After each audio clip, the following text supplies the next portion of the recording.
Thomas s'est converti à l'islam il y a 2 ans. Une révélation, dit-il, après une adolescence agitée. C'était la délinquance, c'était les femmes, c'était l'alcool, c'était la violence, c'était la vente de drogue. Sa conversion, il l'affiche fièrement sur Facebook. Et rapidement, son profil attire les recruteurs de l'État islamique qui prennent contact avec lui. Au début, ils y vont doucement. Ils ne disent pas tout de suite de venir, ils font connaissance, ils sympathisent. On échange un peu les idées, ils voient si t'es un client potentiel, entre guillemets. On se prend d'affection pour eux et on pense que ces gens-là sont dans la vérité. C'est comme ça qu'ils fonctionnent. Pendant 2 mois, le jeune homme reçoit des centaines de vidéos de propagande. L'endoctrinement est en marche. Tu vois des gens en rang, avec des barbes, avec le drapeau, tout ça.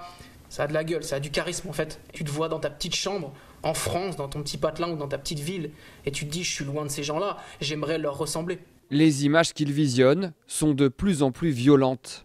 Sans même s'en rendre compte, Thomas se radicalise. À la fin, j'avais l'habitude de voir effectivement des têtes découpées, etc.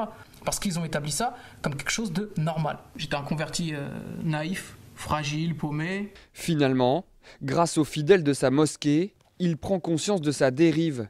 Aujourd'hui, Thomas consacre beaucoup de temps à étudier le Coran dans les livres. La meilleure arme, selon lui, pour ne pas tomber dans le piège de la propagande sur Internet.